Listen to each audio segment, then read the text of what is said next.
Athiveera Ramapandian sir, என்ன sir சிலந்தி ஆற்றல அணை, இது என்ன புதுசாக ஒரு பூதம் கிளம்புது, என்ன என்ன விவகாரம்? திமுக எங்கள் ஆட்சியில் இருக்குல்ல, இது மாதிரி பல பூதங்கள் கிளம்பும், பல பிரச்சனைகள் வரும். நான் இதை வந்து ஏதோ நகைச்சுவையாக சொல்லலை, யதார்த்தமாக சொல்கிறேன். நீங்கள் காவிரி பிரச்சனை 1974 அந்த ஒப்பந்தம் நீட்டிக்கப்பட்டிருக்க வேண்டும், அது செய்யப்படவில்லை. பேச்சுவார்த்தை 69களில் ஆரம்பிக்கும் போது இதில் பெரிய பிரச்சனை என்னென்னா, அன்றைக்கி பொதுப்பணித்துறை அமைச்சராக இருந்த கருணாநிதியை அங்கே இருக்கக்கூடிய கர்நாடக முதலமைச்சரிடம் பேசுவதற்காக அனுப்பினார்கள். அன்றைக்கு ஆக்சுவலி பேரறிஞர் பிறந்த அண்ணா உடல்நிலை சரியாக இருந்திருந்தால் அவர் தான் போயிருக்கணும், அன்றைக்கே அந்த பிரச்சனை தீர்வு கண்டிருக்கும்.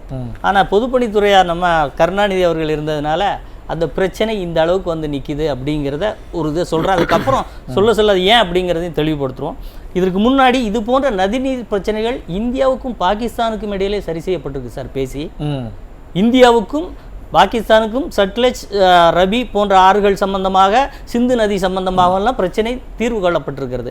அதே மாதிரி மேற்கு வங்கத்திற்கும் பாகிஸ்தானுக்கும் இருந்த நதிநீர் பிரச்சனை தீர்வு கொள்ளப்பட்டிருக்கிறது.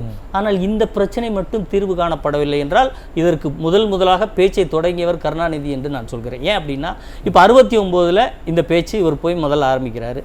71ல் சட்டமன்ற தேர்தல், காங்கிரஸோடு, இந்திரா காங்கிரஸோடு கூட்டணி, காங்கிரஸும் திமுகவும் கூட்டணியில் நிற்கிது.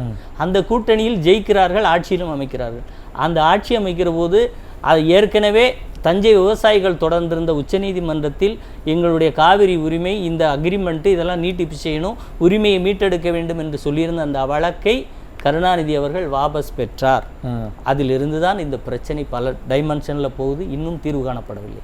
இது ஒரு ஆங்கிள் சார். இப்போ இன்னொன்று நீங்கள் சொல்கிறீங்கல்ல, இப்போ அங்கே 2 பேரும் காங்கிரஸும் கூட்டணியில் இருக்காங்க, அன்றைக்கும் கூட்டணியில் இருந்தார்கள்.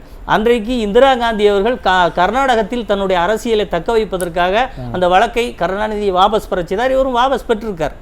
அதுக்கு இவங்க 1000 காரணங்கள் இன்னும் இன்னைக்கு வந்து உட்கார்ந்து சொல்லலாம்.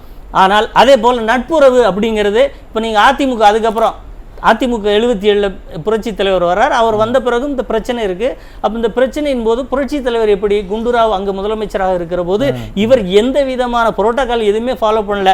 தண்ணி பிரச்சனை, காலையில் எழுந்திருக்கிற யாருக்கும் தெரியாமல் அவர் வீட்டில் போய் நிற்கிறாரு.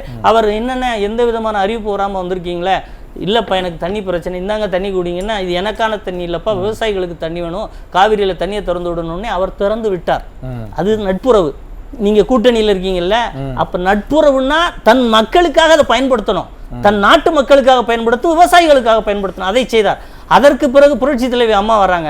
புரட்சி தலைவி அம்மா வந்து இந்த எண்ணம், கர்நாடக நீர், இந்த காவிரி நீர் கன்னடியர்களுக்கே என்கின்ற அந்த கோஷம் வலுப்பெற்றதே திமுக காங்கிரஸ் கூட்டணியில தான். அப்ப இதனுடைய வீரியத்தை புரட்சி தலைவர் உடைத்தார். அப்ப புரட்சி தலைவி அம்மா வந்து அதை பார்க்குறாங்க, அந்த வீரியம் இன்னும் விதைக்கப்பட்டு கொண்டே இருக்கிறது. அப்ப இதை நீதிமன்றத்தின் மூலம் தான் சரி செய்ய முடியும்னு உச்ச நீதிமன்றத்துக்கு போறாங்க. உச்ச நீதிமன்றத்தில் நீங்க வந்து பிரஸ்டீஜ் பார்க்காம அவர்களோட போய் பேசுங்கன்னு சொன்னபோது புரட்சி தலைவி அம்மா தன்னுடைய இந்த அரசியல் முரண்பாடுகளை எல்லாம் களைந்து அன்றைக்கு இருந்த முதலமைச்சரோடு பேச்சுவார்த்தை நடத்தினார். பலமுறை பேச்சுவார்த்தை நடத்திய போதும் கர்நாடக அரசு ஏற்றுக்கொள்ளவில்லை. உச்சநீதிமன்றத்தின் மூலம் தீர்வு காணுவதற்காக நீண்ட நெடிய சட்ட போராட்டம், உச்சநீதிமன்றத்தில் உத்தரவு, அதற்கப்புறம் கெசட்டில் கொண்டு வந்ததாக இருக்கட்டும், அடுத்து எடப்பாடியார் அவருடைய ஆட்சி தலைமையில் அது உச்சநீதிமன்றத்தில் இறுதி உத்தரவு. அதையும் தாண்டி அதை அமல்படுத்த வேண்டும் என்று பிஜேபியினுடைய அரசியல் வரலாற்றில் எந்த ஒரு கட்சியும் 22 நாட்கள் முடக்க முடியாத பாராளுமன்றத்தை முடக்கி இந்த காவிரி உரிமையில் இந்த அளவுக்கு உரிமை இருக்குன்னா அதுக்கு அதிமுக காரணம். அந்த அதிமுகவினுடைய இயல்பான உண்மையான எண்ணம் காரணம். ஆனால் இன்றைக்கு இந்த பிரச்சனை எப்படி இருக்கா? நீங்க இங்க வாங்க, கம்யூனிஸ்ட் கூட கேரளாவோட கூட்டணியில் இருக்கீங்களா? இதற்கு ஒரு மிகச்சிறந்த உதாரணம் பம்பையாறு. இந்த அமராவதிக்கு வருகிற 2 நதிகள் பம்பையாறு, சிலந்தியாறு, ஏற்கனவே 2010 நான் குறிப்பிடுறத நீங்க அந்த ஆட்சி காலம், யார் ஆட்சி காலம்னு பார்க்கணும், திமுக ஆட்சி காலம். அங்கே இருக்கக்கூடியவர்கள் பம்பையாற்றின் குறுக்கே ஒரு அணையை கட்டுவதற்கு முயற்சிக்கிறார்கள். நான் சொல்லல, வைகோ தன்னுடைய அறிக்கையில் நேற்று சொல்லியிருக்கிறார். அதற்கான போராட்டத்தை முன்னெடுத்தார்கள், அனைவரும் முன்னெடுத்தார்கள். முன்னெடுத்த போதும் தொடர்ந்து நடந்து கொண்டே இருந்தது. பிறகு 2012 அரசு மிகப்பெரிய உதவி செய்ததின் அடிப்படையில் அந்த திட்டத்தை முடக்குவதற்கான வாய்ப்பு இருந்தது என்று சொல்கிறார். 2012 அது ஆட்சிக்கு வந்தது புரட்சி தலைவி அம்மா. அப்போ எப்போதெல்லாம் இது போன்ற அணை பிரச்சனை, அணையை கட்டுவதற்கு அவர்கள் தயாராகிறார்கள், உங்கள் நண்பர்கள் நீங்கள் கூட்டணி வைத்திருக்கிற போதெல்லாம் இது நடக்கிறது. ஆனால் நீங்கள் எதுவுமே பேச மாட்டேங்கிறீங்களே. அந்த எண்ணம், அதாவது காவிரி நீர் எங்களுக்கான வரலாற்று நிகழ்வை சொல்லி நல்லா விளக்கி சொன்னீங்க. ஆனா இப்ப என்ன சிக்கல்னா, அது ஏன் திமுக ஆட்சியில இருக்கும்போது மட்டும் இந்த பிரச்சனைகள்லாம் பூதாகரமாகுது? இல்ல சார், இதுக்கு பின்னாடி ஏதாவது இருக்கா? நிச்சயமா இருக்கா அரசியல்? அதாவது சார், இப்போ திமுக நான் உங்களுக்கு சொன்னேன், ஏன் இதையெல்லாம் சொல்லிட்டே வரேன்னா, திமுக ஆட்சி காலத்தில் ஏன் இந்த நதிநீர் பிரச்சனையில் மற்ற மாநிலங்கள் இப்போது இதை சரியாக செய்யலாம் என்று நினைக்கிறது? இப்போ நான் வந்து போதைப் பொருள் இருக்கு, இதுவரைக்கும் இல்லை. திமுக ஆட்சி வந்த பிறகு ஏன் இது போன்ற நடமாட்டம் அதிகமாக இங்கே செய்யலாம், தமிழகத்தை சந்தையாக மாற்றலாம் என்று நினைக்கிறார்கள்? அப்படின்னா அப்போ இங்கே சட்டம் ஒழுங்கை சரியாக செய்ய முடியவில்லை. மாநில உரிமைகளை நதிநீர் பிரச்சனையில் இவர்கள் இந்த அளவுக்குத்தான் கையாளுவார்கள். இவர்கள் இருக்கிற போது நாம் சாதித்துக் கொள்ளலாம் என்கின்ற எண்ணம் பக்கத்து மாநிலங்களுக்கு இருக்கிறது, இயல்பிலேயே இருக்கிறது. அப்ப அதனுடைய வெளிப்பாடு தான் இன்றைக்கு வேலுமணி அவர்கள் அவர்களுடைய அறிக்கையாக இருக்கட்டும், எடப்பாடியார் அவர்களுடைய அந்த தீர்க்கமான அறிக்கையாக இருக்கட்டும், மாநில நதிநீர் பிரச்சனைகளில் எப்போதெல்லாம் திமுக வருகிறதோ அப்போதெல்லாம் மாநிலத்தினுடைய எல்லையில் இருக்கக்கூடிய ஆறுகளினுடைய ஒரு மாநில அரசு நாங்க சிலந்தி ஆற்றில் அணை கட்டுவோம் அப்படிங்கிற முடிவு எடுக்கிறாங்க. ஆனா இன்னொரு மாநில அரசு, தமிழக அரசு என்ன சொல்றாங்கன்னா, நாங்க வந்து அதை தடுக்க வலியுறுத்துவோம் அப்படின்னு சொல்றாங்க. இந்த வலியுறுத்துறது தான் சரியான அணுகுமுறையா? அதுதான் வலியுறுத்துறதுன்னா சார், நீங்கள் எப்படி ஒரு கம்யூனிஸ்ட் கட்சியோடு கூட்டுறவில் இருக்கீங்கன்னா, இப்போ இன்னொரு உதாரணம் சொல்லுவோம் சார். ஒரு முறை வந்து கேரளாவில் 70 சீட்டு காங்கிரஸும் 71 சீட்டு கம்யூனிஸ்டும். ஆனால் அவர்கள் நதிநீர் பிரச்சனை என்று வந்தபோது மிக தீர்க்கமாக 2 பேரும் ஒரே புள்ளியில் இருந்து அதை எதிர்க்கிறாங்க. தமிழ்நாட்டுக்கு கொடுக்கக்கூடாதுங்கிற தீர்க்கமாக இருக்காங்க. ஆனால் நீங்கள் ஆட்சிக்கு வந்த பிறகு இப்படி பக்கத்து மாநிலங்கள் திமுக ஆட்சியில் இருக்கிற போது இதை சாதிக்க முடியும் என்கின்ற அந்த எண்ணத்தை கொண்டு வராங்கல்ல. அதிமுக இருக்கிற போது அப்படி ஒரு எண்ணம், அப்படி ஒரு அட்டெம்ப்ட் அவங்க நடத்துறது இல்லையே.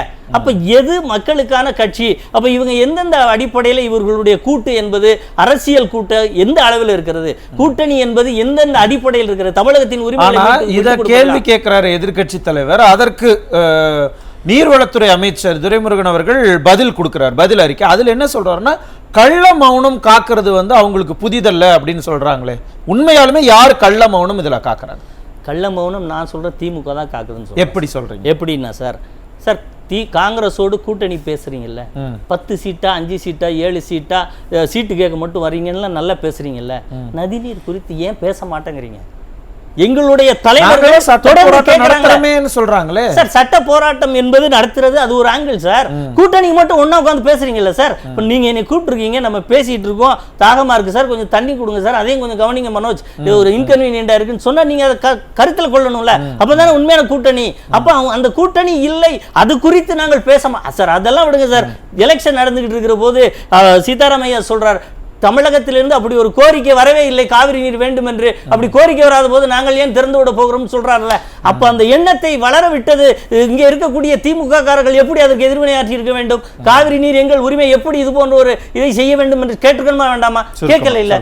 அப்ப இது எல்லாமே எதை காட்டுகிறது என்றால், இவர்கள் இந்த மாநிலத்தினுடைய ஆறுகளின் அதனுடைய நீர் ஆதாரத்தின் உரிமை என்று வருகிற போது கூட்டணிக்குத்தான் ஜாதகமாக இருக்கிறார்களே ஒழிய தமிழகத்தினுடைய நதியினுடைய உரிமையை காட்பதில் அவர்களுக்கு மற்ற மாநிலங்கள் திமுக இருக்கும்போது இதை செய்யலாம் என்கின்ற நிலையில் தான் வரலாற்று இவர்களுடைய மனநிலையும் செயல்முறையும் இருக்கிறது என்பதுதான் உண்மை. திரும்ப வர நன்றி. அதிவீர ராமபாண்டியன், என்னதான் அதற்கு தீர்வு?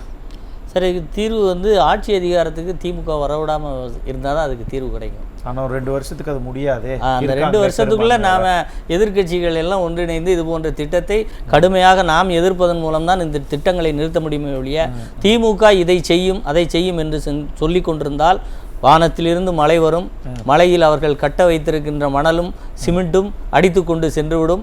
அதனால் நீங்கள் கவலைப்பட வேண்டாம் என்கின்ற பதிலைத்தான் திமுகவிடந்து நம்ம பெற முடியுமே ஒழிய, அதை ஆக்கப்பூர்வமாக அந்த மாநில முதலமைச்சரிடம் சென்று தடுத்து நிறுத்தக்கூடிய ஆற்றல் அவர்களுக்கு இல்லை. தொகுதி பங்கீடு மட்டும் என்று சொன்னால் மட்டும் இந்தியாவின் எந்த மூலைக்கு நீங்கள் அழைத்தாலும், அது தூத்துக்குடியில் வெள்ளம் வந்தாலும், மக்கள் வெள்ளத்தில் சிக்கி இறந்து கொண்டிருந்தாலும் சரி, நீங்கள் கூட்டணி சம்பந்தமாக எங்கு கூப்பிட்டாலும் வருவோம். நதிநீர் பிரச்சனை என்றோ காவிரி பிரச்சனை என்றோ புதிய அணை என்றோ கூப்பிட்டீங்கன்னா நாங்கள் சைலண்ட் மோடுக்கு இங்க போயிருவோம். இருக்கிற திமுகவுடைய கூட்டணி கட்சிகள் கூட இதுக்கு வாய் திறக்கவே இல்லையே. ஏன் திறக்க முடியாதுல்ல சார். அதாவது இன்னும் ஒரு அந்த காவிரி பிரச்சனைகள் குறித்து ஆய்ந்து படிக்கிற போது காங்கிரஸ் இது போன்ற பிரச்சனைகள் வரும்போதெல்லாம் திமுகவை எந்த வகையில் சமாளிக்க வேண்டுமோ அந்த வகையில் சமாளித்து அவர்களை இந்த பிரச்சனையில் மிகப்பெரிய முடிவு எதையுமே எடுக்க விடாமலும் இவர்களும் அது குறித்து பேசாமலும் இந்த நாட்களை கழித்து விடுவார்கள். அதுதான் கடந்த கால வரலாறு. அதனால திமுக இருக்கும் வரை நதிநீர் பிரச்சனை குறித்த எந்த உரிமையும் நாம் மீட்டெடுக்க முடியாது. எதிர்க்கட்சி தலைவர் எடப்பாடியார் தலைமையில் மீண்டும் காட்சி அமையும்.